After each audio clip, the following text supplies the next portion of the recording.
Welcome to prime time. నేను మోనికా. ఒకవైపు వ్యాక్సిన్ల కొరత వేధిస్తోంది. ధరల విషయంలో గందరగోళం సద్దుమణగలేదు. మే 1 నుండి 18 ఏళ్లు నిండిన వారందరికీ కరోనా టీకాలు వేయడానికి రిజిస్ట్రేషన్ మొదలైంది. తొలి రోజు ప్రారంభించిన వెంటనే సర్వర్లపై తీవ్ర ఒత్తిడి కారణంగా రిజిస్ట్రేషన్లకు కొంత ఇబ్బంది తప్పదు. రేపటి నుండి అన్ని సర్దుకోవచ్చు. కానీ అసలు సమస్య వ్యాక్సిన్లు స్టాక్ ధరల విషయంలోనే వస్తోంది. 3 రకాల ధరలు నిర్ణయించిన వ్యాక్సిన్ల కంపెనీలను మోదీ సర్కార్ దారికి తేలేకపోయింది. అన్ని వైపుల నుండి ఒత్తిడి ఎక్కువ కావడంతో సీరం కంపెనీ రాష్ట్ర ప్రభుత్వాలకు ఇచ్చే ధరను 400 నుండి 300కు తగ్గించింది.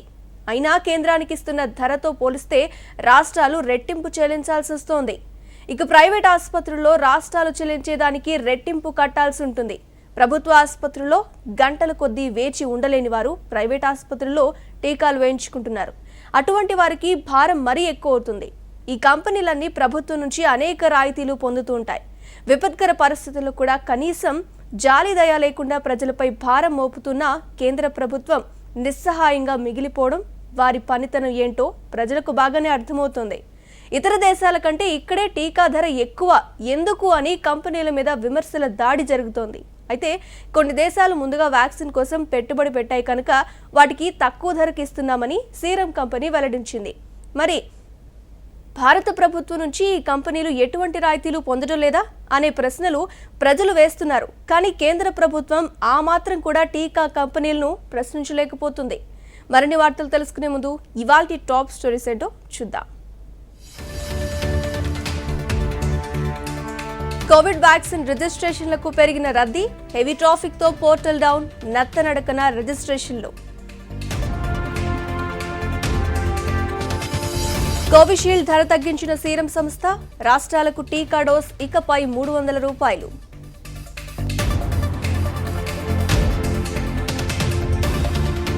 కర్ణాటకలో 3000 మంది, తిరుపతిలో 1000 మంది. అజ్ఞాతంలోకి కోవిడ్ రోగులు, ఫోన్లు స్విచ్ ఆఫ్, టెన్షన్లో అధికారులు. ఎంపీ రఘురాం పిటిషన్పై స్పందించిన సిబిఐ కోర్టు, బెయిలు నిబంధనల ఉల్లంఘనపై వివరణ ఇవ్వాలి అంటూ జగన్ కు నోటీసులు. కరోనా నుంచి కోలుకున్న కేసీఆర్, ర్యాపిడ్ టెస్ట్ లో నెగిటివ్. రేపు రానున్న ఆర్టీపీసీఆర్ టెస్ట్ ఫలితం.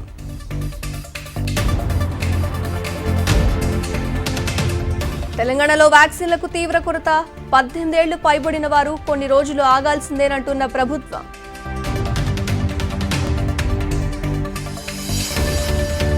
ఏపీలో 10th ఇంటర్ పరీక్షలపై చల్లారని రగడ. కష్టనష్టాలు ఎదురైనా పరీక్షలు జరిపే తీరుతామన్న జగన్. 5 రాష్ట్రాల ఎన్నికల కౌంటింగ్ కు ఈసీ కీలక ఆదేశాలు. కౌంటింగ్ సిబ్బందికి కోవిడ్ రిపోర్ట్ లేదా టీకా మస్ట్. మార్కెట్లలో జోష్ నింపిన వ్యాక్సినేషన్ ప్రయత్నాలు. ఆద్యంత లాభాల జోరు కొనసాగించిన స్టాక్ మార్కెట్స్.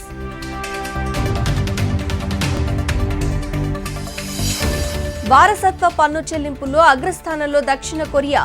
80,000 కోట్లు చెల్లించనున్న శాంసంగ్ కంపెనీ మాజీ చైర్మన్ కుటుంబం. దేశంలోని 150 జిల్లాల్లో లాక్డౌన్ విధించవలసిన పరిస్థితులు ఏర్పడ్డాయంటోంది కేంద్ర ప్రభుత్వం. ఈ జిల్లాల్లో లాక్డౌన్ విధించకపోతే పరిస్థితులు పూర్తిగా చేదాటిపోతాయని ఓ నివేదిక కేంద్రాన్ని హెచ్చరించింది. ఇదిలా ఉంటే మే 1వ తేదీ నుంచి వయోజనులందరికీ వ్యాక్సిన్ ఇచ్చేందుకు కేంద్రం ఏర్పాట్లు చేస్తోంది. ఇందుకు రిజిస్ట్రేషన్ తప్పనిసరని తెలియజేసింది.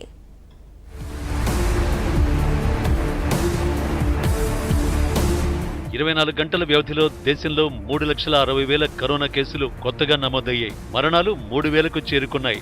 ఇవన్నీ అధికారిక లెక్కలే, కానీ అనధికారిక లెక్కలు మరింత భయోత్పాతం కలిగించే విధంగా ఉన్నాయి. దేశవ్యాప్తంగా అన్ని జిల్లాల నివేదికలను పరిశీలించిన నిపుణుల కమిటీ 150 జిల్లాల్లో పరిస్థితులు విషమంగా ఉన్నట్టు తేల్చింది. దేశంలోని రాష్ట్రాలు, కేంద్రపాలిత ప్రాంతాలన్నిటా కలిపి మొత్తం 718 జిల్లాలున్నాయి. వాటిలోని 150 జిల్లాల్లో కరోనా వ్యాప్తి రేటు 15% దాటిందని, అందువల్ల మహమ్మారిని కట్టడి చేయాలంటే ఆయా జిల్లాల్లో తప్పనిసరిగా లాక్డౌన్ అమలు చేయాల్సిందేనని నిపుణుల కమిటీ కేంద్రానికి సూచించింది. ఆఖరి అస్త్రంగానే లాక్డౌన్ విధిస్తామని, ప్రజలు మాస్కులు ధరిస్తూ భౌతిక దూరం పాటించాలని, అవసరమైతేనే బయటకు రావాలని ప్రధాని మోడీ స్వయంగా కోరారు. అయితే దేశవ్యాప్తంగా తీవ్ర నిర్లక్ష్యం కనిపిస్తోంది. అసెంబ్లీ ఎన్నికల ప్రచారం, హరిద్వార్లో కుంభమేళా, మోడీ, అమిత్ షాల అట్టహాస ప్రచార సభలు దేశవ్యాప్తంగా కరోనా విజృంభణకు కారణమయ్యాయని ఇప్పటికే విమర్శలు వెల్లువెత్తుతున్నాయి. ఈ నేపథ్యంలో వచ్చిన నిపుణుల కమిటీ నివేదికపై కేంద్రం ఎలాంటి నిర్ణయం తీసుకుంటుందా అనే ఆసక్తి ఏర్పడింది.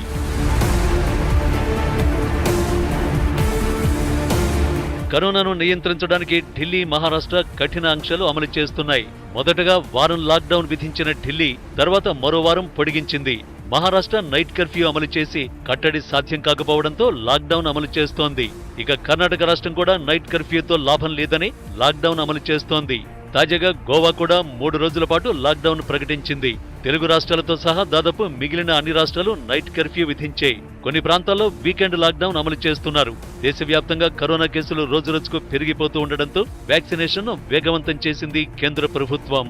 మే 1 నుంచి 18 ఏళ్లు నిండిన వారందరికీ టీకాలు వేయడానికి ఈ రోజు రిజిస్ట్రేషన్లు మొదలయ్యాయి. కేంద్ర ప్రభుత్వం రూపొందించిన కోవిన్, ఆరోగ్య సేతు యాప్లు ఒక్కసారిగా ఒత్తిడికి గురయ్యాయి. దేశవ్యాప్తంగా ఈ సాయంత్రం 4 గంటలకు రిజిస్ట్రేషన్ ప్రారంభం కాగానే రద్దీ విపరీతంగా ఏర్పడింది.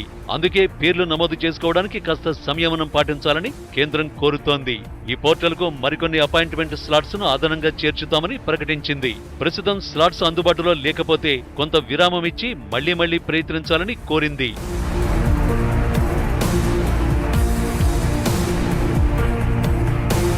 దేశంలో ప్రస్తుతం కోవిషీల్డ్, కోవాక్సిన్ వ్యాక్సిన్లు అందుబాటులో ఉన్నాయి. వీటి తయారీదారులు నేరుగా కేంద్ర, రాష్ట్ర ప్రభుత్వాలకు, ప్రైవేట్ ఆసుపత్రులకు అమ్మేందుకు ప్రభుత్వం అవకాశం కల్పించింది. సగం వ్యాక్సిన్లు కేంద్రం తీసుకుని 45 ఏళ్లు పైబడిన వారికి ఇచ్చేందుకు కేటాయిస్తుంది. మిగిలిన సగం రాష్ట్రాలకు విక్రయిస్తారు. వచ్చే నెల నుంచి రష్యాకు చెందిన స్పుత్నిక్ టీకాలు పెద్ద ఎత్తున దేశంలోకి రానున్నాయి. ఇక అప్పటి నుంచి టీకాల కొరత తీరే అవకాశం ఉంది. ఇదిలా ఉంటే ధరల విషయంలో ఇంకా మీమాంస కొనసాగుతోంది. ధరలు తగ్గించాలని కేంద్ర ప్రభుత్వం 2 కంపెనీలను కోరింది. కోవిషీల్డ్ కొంతవరకు తగ్గించింది. కోవాక్సిన్ ఇంకా స్పందించలేదు. స్పుత్నిక్ టీకా ఎంత అనేది ఇంకా స్పష్టత రాలేదు. మొత్తం మీద 1-2 రోజుల్లో మొత్తానికి క్లారిటీ వచ్చే అవకాశం ఉంది. కరోనా వ్యాక్సిన్ కోవిషీల్డ్ ధరను తగ్గిస్తున్నట్టు సీరం ఇన్స్టిట్యూట్ సంస్థ సీఈఓ అథర్ పూనావాలా ప్రకటించారు. కేవలం రాష్ట్ర ప్రభుత్వాలకు అందించే టీకాలకు మాత్రమే ధరను తగ్గిస్తున్నట్టు పూనావాలా వెల్లడించారు. తగ్గింపు ధరలు వెంటనే అందుబాటులోకి వస్తాయని ప్రకటించారు. తగ్గింపు వల్ల రాష్ట్ర ప్రభుత్వాలకు వేల కోట్ల రూపాయలు ఆదా అవుతుందని తెలిపారాయన. ధర తగ్గింపుపై సీరం సీఈఓ తన అధికారిక ట్విట్టర్ ఖాతా ద్వారా వెల్లడించారు. రాష్ట్రాలకు అందించే టీకా ధరను 400 రూపాయల నుంచి 300 రూపాయలకు తగ్గిస్తారు. సీరం ఇన్స్టిట్యూట్ తన టీకాను 3 ధరల్లో విక్రయిస్తోంది. కేంద్ర ప్రభుత్వానికి 150 రూపాయలు, రాష్ట్ర ప్రభుత్వాలకు 400 రూపాయలు, ప్రైవేట్ సంస్థలకు, వ్యక్తులకు 600 రూపాయలకు అమ్ముతున్నారు. ధరల విషయమై దేశవ్యాప్తంగా పెద్ద దుమారం చెలరేగుతోంది. ధర తగ్గించాలని 2 కంపెనీలను కేంద్రం అడిగింది. దీంతో సీరం తన ధరను కొద్దిగా తగ్గించింది. భారత్ బయోటెక్ తయారు చేస్తున్న కోవాక్సిన్ కోవిడ్-19కు చెందిన 617 వేరియంట్ను సమర్థవంతంగా మట్టుబెడుతోందని అమెరికా అధ్యక్షుడు, chief medical advisor doctor Anthony Fauci చెప్పారు. దీనిపై ప్రతిరోజు సమాచారాన్ని తెప్పించుకొని పరిశీలిస్తున్నామని తెలిపారు. కోవిడ్-19 నుంచి కోలుకున్న వ్యక్తుల రక్త నమూనాలను, భారతదేశంలో కోవాక్సిన్ తీసుకున్న వారి సమాచారాన్ని పరిశీలించినట్టు డాక్టర్ ఫౌసీ చెప్పారు. ప్రస్తుతం భారతదేశంలో చాలా ఇబ్బందికర పరిస్థితులు ఉన్నప్పటికీ కోవిడ్-19కు విరుగుడుగా వ్యాక్సినేషన్ చాలా ముఖ్యమైనదని పేర్కొన్నారు. బ్రిటన్ శాస్త్రవేత్తలు తాజాగా కరోనా టీకాపై నమ్మకం పెంచే శుభవార్తను వెల్లడించారు. టీకా తీసుకున్న తరువాత కలిగే సైడ్ ఎఫెక్ట్స్ పై వారు అధ్యయనం జరిపారు. ప్రతి 4 ఒకరికి స్వల్ప స్థాయిలో శారీరక ఇబ్బందులు కలిగినట్టు పరిశోధకులు గుర్తించారు. తలనొప్పి, నీరసం వంటి ఇబ్బందులు అదే స్వల్పంగానే కలిగినట్టు ఈ అధ్యయనంలో తేలింది. కరోనా టీకా తీసుకున్న 24 గంటల్లోపే బయటపడిన సైడ్ ఎఫెక్ట్స్ 1-2 రోజుల తర్వాత పూర్తిగా తగ్గిపోతాయని శాస్త్రవేత్తలు గుర్తించారు. ఆస్ట్రాజెనెకా, ఫైజర్ టీకా తీసుకున్న దాదాపు 6.5 లక్షల బ్రిటన్ వాసులపై విస్తృత స్థాయిలో అధ్యయనం జరిగింది. పలు రాష్ట్రాల్లో ఎదురవుతున్న మెడికల్ ఆక్సిజన్ కొరతను గమనించిన కేంద్రం 1,00,000 పోర్టబుల్ ఆక్సిజన్ కాన్సంట్రేటర్లను కొనుగోలు చేయాలని నిర్ణయించింది. పీఎం కేర్స్ ఫండ్ నుండి వీటి సేకరణకు ప్రధాని మోదీ ఆదేశించినట్టు పీఎంఓ వర్గాలు తెలిపాయి. ఆక్సిజన్ కాన్సంట్రేటర్లను సాధ్యమైనంత త్వరగా సేకరించి భారీగా కరోనా కేసులు నమోదవుతున్న రాష్ట్రాలకు వాటిని పంపాలని ప్రధాని ఆదేశించారు. దేశంలో చాలనన్ని ఆక్సిజన్ సిలిండర్ల నిల్వలు ఉన్నాయని, ప్రజలు ఆందోళన చెందాల్సిన పని లేదని ఇప్పటికే కేంద్రం ప్రకటించింది. ఆక్సిజన్ రవాణాలో తలెత్తుతున్న ఇబ్బందులను కూడా పరిష్కరిస్తున్నట్టు కేంద్ర మంత్రి చెప్పారు. దేశ రాజధానిలో ఆక్సిజన్ బ్లాక్ మార్కెట్లో అమ్మడంపై ఢిల్లీ హైకోర్టు తీవ్ర ఆగ్రహం వ్యక్తం చేసింది. పరిస్థితిని చక్కదిద్దలేకపోతే గ్యాస్ రీఫిల్లింగ్ యూనిట్లను కేంద్రం స్వాధీనంలోకి పంపుతామని చెప్పింది. 3 గంటల పాటు జరిగిన విచారణలో సమస్యంగా ఢిల్లీ ప్రభుత్వం వల్లనే వస్తోందని కోర్టు వ్యాఖ్యానించింది. రీఫిల్లింగ్ యూనిట్లను టేక్ ఓవర్ చేసి ఆసుపత్రులకు కొరత లేకుండా ఆక్సిజన్ సరఫరా చేయాలని ఆదేశించింది. మరోవైపు అశోక హోటల్లో హైకోర్టు జడ్జిలు సిబ్బంది కోసం 100 గదులతో కోవిడ్ కేర్ ఫెసిలిటీ ఏర్పాటు చేయాలన్న ఆదేశాలను ఢిల్లీ ప్రభుత్వం ఉపసంహరించుకుంది. ఇలాంటి సదుపాయాన్ని తాము కోరలేదని హైకోర్టు వ్యాఖ్యానించిన నేపథ్యంలో ప్రభుత్వం ఈ ఉత్తర్వులను వెనక్కు తీసుకుంది.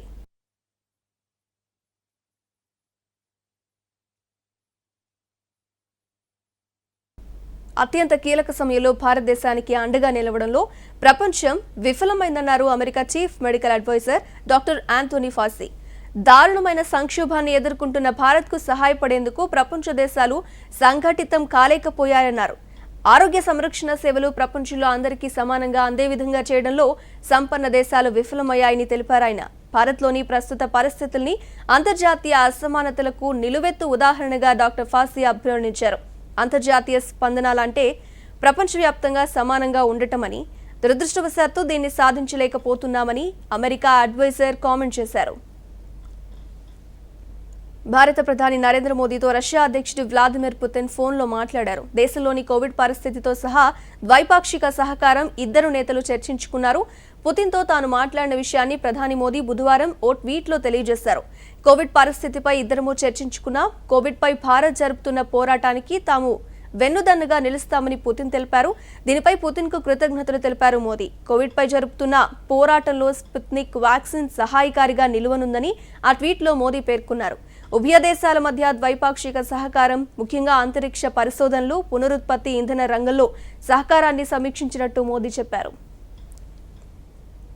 కరోనా సెకండ్ వేవ్ ప్రకంపనలు దేశంలోని ప్రముఖులను, సెలబ్రిటీలను కదిలిస్తోంది. తాజాగా Bollywood star Ajay Devgan Mumbai municipal corporation కి భారీ విరాళం ఇచ్చారు. 20 పడకల కోవిడ్ ఐసీయూ ఏర్పాటు కోసం ఆయన ఈ సాయం చేశారు. ఇందుకోసం దేవ్గన్, ఆయన మిత్రులు ₹1 కోటి మేర సాయం చేశారు. ముంబైలోని శివాజీ పార్క్ ప్రాంతంలో Bharat scouts and guides hall వద్ద ఈ తాత్కాలిక ఆసుపత్రిని ఏర్పాటు చేస్తున్నారు. ఈ మొత్తాన్ని Ajay Devgn organisation and foundation ద్వారా బీఎంసీ అధికారులకు అందజేశారు. తిరుపతి నగరంలో కరోనా పాజిటివ్ వ్యక్తులు అదృశ్యం కావడం కలకలం రేపుతోంది. ఈ ఏడాది మార్చి నుండి ఇప్పటి వరకు తిరుపతిలో 7,270 మందికి కరోనా పాజిటివ్ నిర్ధారణ అయింది. గత ఏడాది కంటే ఇప్పుడు అత్యధికంగా కేసులు నమోదయ్యాయి. అయితే వీరిలో 1,049 మంది ఆచూకీ లభ్యం కాలేదు. దీంతో వైద్య ఆరోగ్య శాఖ అధికారులు తలలు పట్టుకుంటున్నారు. వీరంతా తప్పుడు అడ్రస్లతో, తప్పుడు ఫోన్ నంబర్లతో పరీక్షలు చేయించుకోవడంతో వారిని ట్రేస్ చేయడం కష్టంగా మారింది అంటున్నారు. 1000కి పైగా కరోనా బాధితులు అదృశ్యం కావడంతో నగరంలో ఆందోళనకర పరిస్థితులు ఏర్పడ్డాయి. కరోనా కట్టడిపై కేబినెట్ సబ్ కమిటీలో చర్చించినట్టు ఏపీ వైద్య ఆరోగ్య శాఖ మంత్రి ఆళ్ల నాని వెల్లడించారు. ఆసుపత్రిలో బెడ్స్, ఆక్సిజన్ కొరత రాకుండా చూడాలని అధికారులను ఆదేశించినట్టు తెలిపారు. కరోనా పేషెంట్లు పెరిగే కొద్దీ బెడ్స్ కు డిమాండ్ పెరుగుతోందన్నారు. రెమెడిసివిర్ ఇంజెక్షన్ల కొరత లేకుండా చూస్తున్నట్టు చెప్పారు మంత్రి ఆళ్ల నాని. ఈ సమయంలోనే ఇటువంటి పరిస్థితుల్లో హాస్పిటల్లో బెడ్స్ కూడా కొంత కొరత ఉందని తెలిసిన వెంటనే ఈరోజు బెడ్స్ పెంచడానికి కూడా మరి ప్రైవేట్ హాస్పిటల్ పర్మిషన్ ఇవ్వడానికి కూడా అన్ని స్థాయిలో మరి చర్యలు తీసుకున్నాం. ఆక్సిజన్కి సంబంధించి కూడా కొరత రాకుండా కూడా మరి చర్యలు తీసుకుంటాం జరుగుతూ ఉంది. రెమ్డెసివిర్కి సంబంధించి కూడా ఎక్కడ బ్లాక్ మార్కెట్. కోవిడ్ కట్టడి కోసం తెలంగాణలో అమలవుతున్న నైట్ కర్ఫ్యూ రేపటితో ముగుస్తుంది. మరోవైపు కరోనా కేసులు రోజు రోజుకు పెరిగిపోతున్నాయి. ఈ నేపథ్యంలో 30వ తేదీ తర్వాత ఏం చేయాలి అనే దానిపై ముఖ్యమంత్రి కార్యాలయ వర్గాల్లో విస్తృతంగా చర్చ జరుగుతోంది. రాష్ట్రంలో కరోనా నియంత్రణకు 3 మార్గాలను పరిశీలిస్తోంది. తెలంగాణ సర్కార్ నైట్ కర్ఫ్యూను కొనసాగించడమా, లేక మినీ లాక్డౌన్ విధించడమా, లేకపోతే మొత్తం రాష్ట్రమంతా పూర్తి లాక్డౌన్ అమలు చేయాలా అనే దానిపై విస్తృతంగా చర్చిస్తున్నారు అధికారులు. కరోనాకు సంబంధించి వచ్చే 3-4 వారాలు కీలకమని తెలంగాణ వైద్య ఆరోగ్య శాఖ డైరెక్టర్ డాక్టర్ శ్రీనివాసరావు హెచ్చరించారు. కరోనా జాగ్రత్తలు మరిన్ని తీసుకోవాలని, వ్యాధి లక్షణాలు ఉంటే వెంటనే పరీక్షలు చేయించుకోవాలని సూచించారు. ఆసుపత్రుల్లో ఆక్సిజన్ బెడ్ల సంఖ్యను మరింత పెంచుతామన్నారు. ఈ కొంచెం తగ్గుదల కానివ్వండి లేకపోతే స్థిరత్వం కానివ్వండి పూర్తిగా డెఫినెట్గా అదుపులోకి రాలేదు.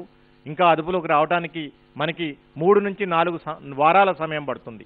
అంటే వచ్చే 3 నుంచి 4 వారాలు డెఫినెట్గా కీలకమైనవి. పరిస్థితులు స్థిరత్వంగా దిశకు చేరుకున్నాయి. ఇక్కడి నుంచి మనం స్లోగా ఒక డిక్లైనింగ్ ట్రెండ్లోకి మనం వెళ్లాల్సిన అవసరం ఉంది. అది కనిపిస్తూ ఉన్నది. సీఎం కేసీఆర్ అసలు కరోనా వ్యాక్సిన్ తీసుకున్నారా అని బీజేపీ తెలంగాణ చీఫ్ బండి సంజయ్ ప్రశ్నించారు. ప్రధాని మోదీకి పేరు వస్తుందనే ముఖ్యమంత్రి, మంత్రులు టీకా తీసుకోవాలని ప్రజలకు చెప్పడం లేదని ఆరోపించారు. హైదరాబాద్లోనే ఉన్న భారత్ బయోటెక్ టీకా ధర తగ్గించేందుకు రాష్ట్ర ప్రభుత్వం ఇంతవరకు ఎందుకు ప్రయత్నించలేదని నిలదీశారు బండి సంజయ్.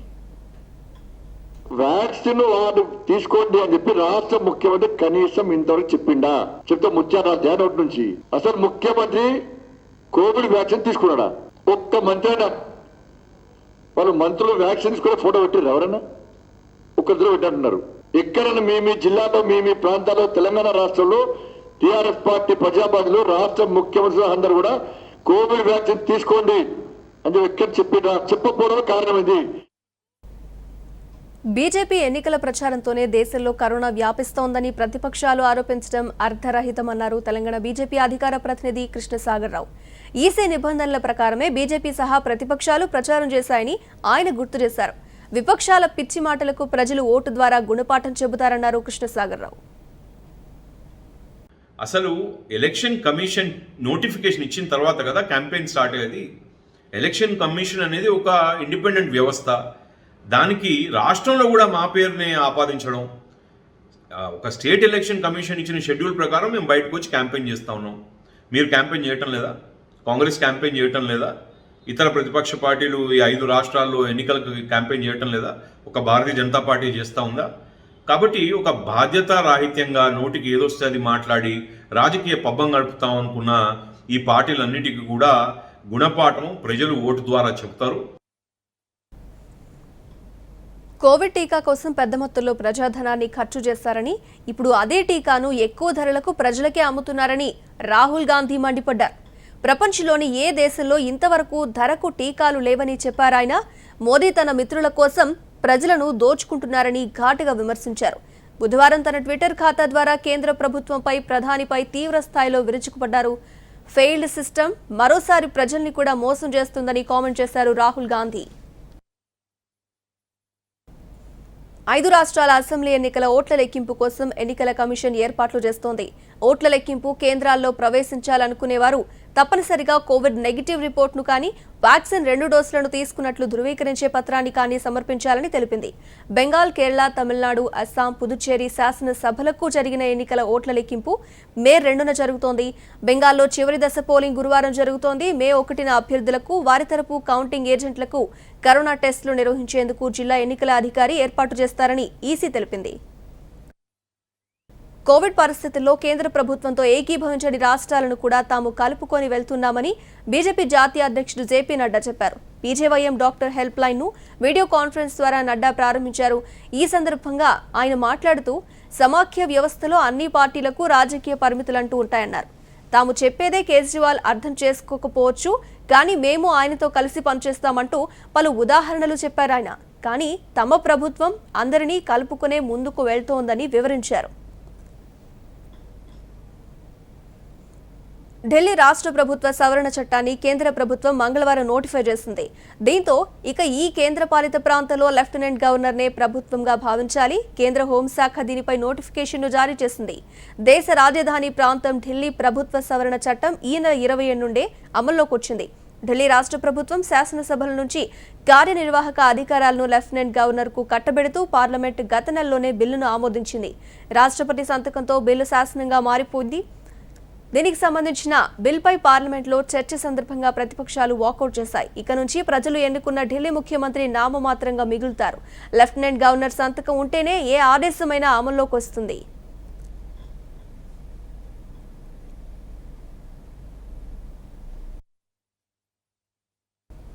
పేదరికం వల్ల ఏ విద్యార్థి చదువుకు దూరం కాకూడదనే జగనన్న వసతి దీవెన పథకం ప్రారంభించినట్టు చెప్పారు ఏపీ సీఎం జగన్. 10,89,000 మంది తల్లుల అకౌంట్లలోకి నేరుగా నిధులు జమ చేశామన్నారు ముఖ్యమంత్రి. పిల్లల చదువుల కోసం తల్లిదండ్రులు అప్పుల పాలు కావద్దన్న జగన్ కుటుంబంలో ఎంతమంది చదువుకుంటే అంతమందికి పథకం వర్తిస్తుందని స్పష్టం చేశారు. పేదరికం కారణంగా ఏ ఒక్క విద్యార్థి కూడా ఉన్నత విద్యకు దూరం కాకూడదన్న లక్ష్యంతోనే జగనన్న వసతి దీవెన అనే కార్యక్రమానికి ఈరోజు నాంది పలుకుతా ఉన్నాం.